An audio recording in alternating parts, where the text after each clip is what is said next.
We turn to Chapter 7, the Moon and Tides. So, of course, we're going to explore the moon. The moon is actually the primary cause of the tides.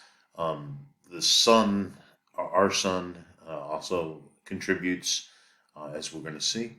All right, but that's much later in the chapter. All right, so right now we're going to, talk about the moon. All right. Of course, this is the nearest neighbor in the solar system to our Earth. Um,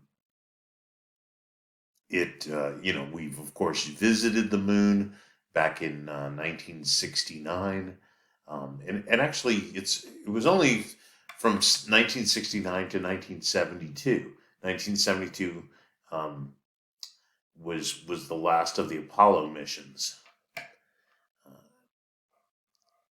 All right. Let's see. Well, the other thing about that is, of course, we're planning a trip to the moon. Again, returning back to the moon. Um, at least NASA has plans. That remains to be seen whether that'll come to fruition. Hopefully, it will, because there's a lot of things about the moon. The moon is a nice stepping stone out into obviously to Mars, but to other things like the asteroid belt and other areas that where humans will eventually, as time goes on, start to expand out into our own solar system. The moon, as it turns out, was born um, through a collision. We'll talk a lot more about that in a little bit. Um, it's the giant impact hypothesis. Anyhow, the moon is quite different from the Earth. Right. So one of the first things to know about the moon is that it's a dead world. So what we mean by that is when the Apollo astronauts went to the moon, they actually put seismic detectors. And remember, you can have seismic detectors um, all over the planet, our planet, of course, for a long, long time. Um, we've known about earthquakes, and measured earthquakes, and I'm talking about earthquakes that are much, much too sensitive to feel, um, for, by any people. So these detectors can pick up just the slightest earthquakes, and the moon has virtually no tectonic activity. There's no plates that are moving around, um, in fact, we don't really um, we really don't think that there's any volcanic activity. There's no evidence for any volcanic activity and no plate tectonics. We did detect a few really minor moonquakes, but nothing major, uh, and it's certainly nothing enough to indicate that there was plate tectonics. Um, and of course, there's no air, which is a big deal. So that all the particles that get burnt up in our atmosphere in what we call meteorites. Um, there's also known as shooting stars. Uh, all that kind of thing. Those they hit the surface of the moon. There's nothing to stop them, right? And of course, the moon has no overall magnetic field either. It's not saying that here, but it does not. So living on the moon, and we do intend to do that eventually. It presents all sorts of hazards, um, not the least of which is the fact that there's no air. All right. So the moon had lots. There were lots and lots of impacts with the moon, but unlike the Earth, since the moon doesn't have, at least not currently, doesn't have any plate tectonic activity or any volcanic activity. All of those, everything that hits the moon leaves evidence of it. That's in fact what the craters are. The craters all over the moon. All right. So, and of course, the moon itself. is that, of course, involved in the eclipses, um, and we'll look at, that has to do with when the moon, um, you know, crosses this thing called the ecliptic. In fact, that's how the ecliptic gets its name.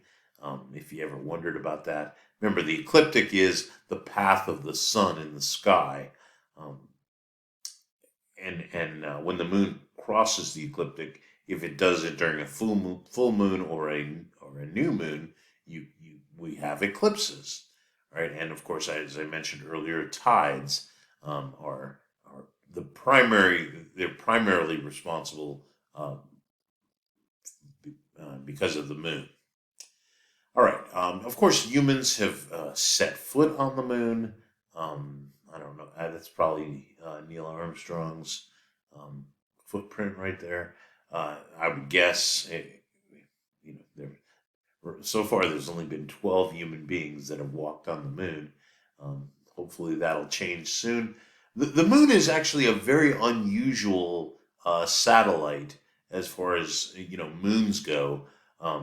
Like the moons around other planets are much smaller than their planets. Right? I mean, I'm not saying that our moon is the biggest moon. It's not at all. There are moons much bigger than our moon. In fact, there's moons that are bigger than the planet Mercury. All right, so but compare the moon to the size of the Earth, the size of its host planet. It's about a fourth the size of the Earth, and that's actually highly unusual, right? The most, like I said, most moons are much smaller than the planet. Even really tiny planets like Mars has really small moons. We'll get into that later. The gravitational, the acceleration due to gravity on the moon, on our moon, is about 1/6 as strong as it is on the Earth. So like if you take something that weighed 100 pounds and you divide 6, so 100-pound object on the Earth would weigh about 16.7 pounds on the moon. All right. Remember, the mass is the thing that doesn't change from location to location, but the weight changes because the weight is the mass times the acceleration due to gravity. And so, since that's smaller on our moon by 1/6, you just simply divide things divide the weight by 1/6. All right. Or we'll multiply the weight by 1/6. You divide by 6, in other words.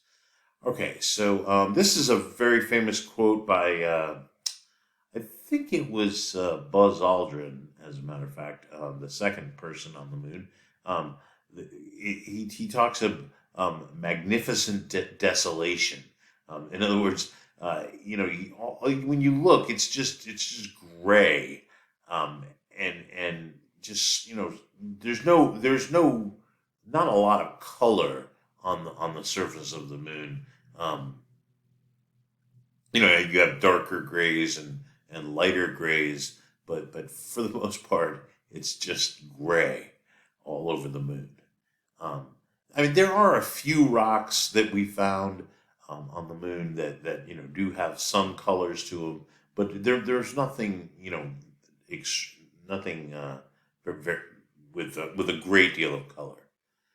All right. Of course, the moon has lots and lots of craters. There's actually craters inside of craters. There are mountain ranges. Not these aren't really tall mountains. These are if you think about like the Rocky Mountains, or even the Rocky Mountains are really tall compared to the Appalachian Mountains. The average height of the Appalachian Mountains is much smaller. So these would be like the mountains on the moon would be like the foothills in the Appalachians. So they're not extremely tall. Maybe a few thousand feet, but nothing too much greater than that. All right. So the moons. So the first thing that we're going to do is we're going to divide the moon into two separate regions, and this has been done for a long, long time. The darker regions here are called the Maria. Right. Maria is Latin for sea, because when this is going back, and you can see the Maria. You just look up at the moon and you see these darker regions, and surprisingly, the darker regions on the moon, you can't see them on they're non-existent almost on the other side of the moon, on the side that never faces the Earth. We'll get into that a little bit more. So anyhow, the Maria are, people thought that they were giant oceans, and that's why they got the name Maria.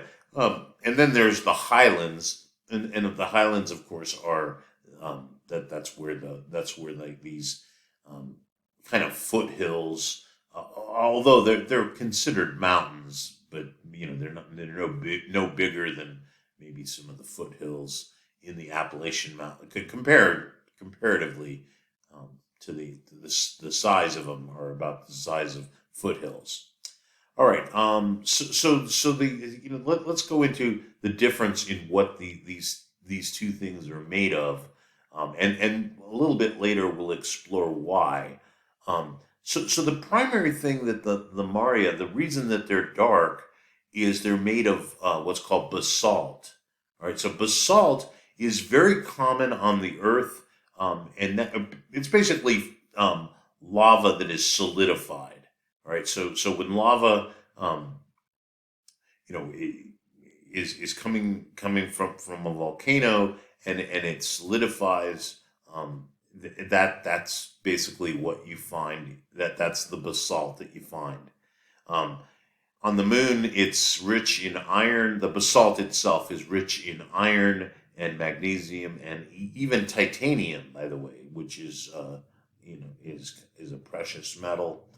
Let me just say a little something about that.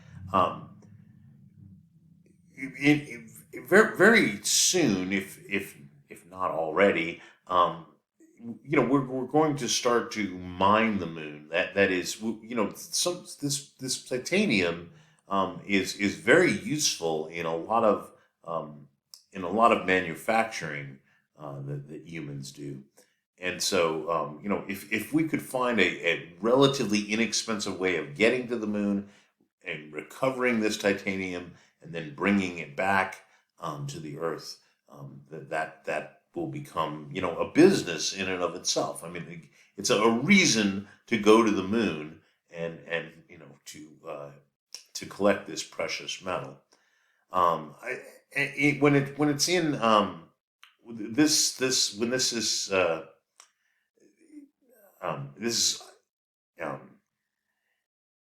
anthracite.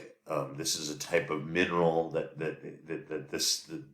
this particular type of basalt that is rich in iron, magnesium, or titanium, or a mixture thereof. That's anthracite. Anyhow, so the highlands. Okay, so the regions is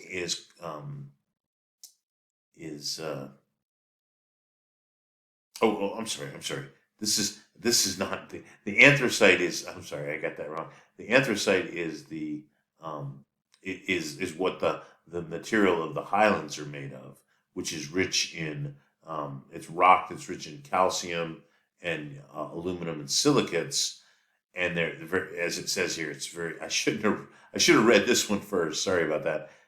So the anthracite is much denser, or is less dense. I'm sorry.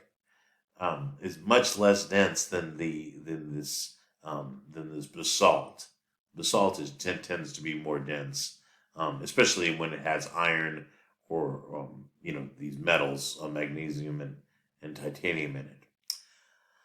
All right. So anyhow, you can see that's where the highlands are. And as I said, the Maria that you see that on the side that faces Earth is not seen on the opposite side. We'll explore that a little bit.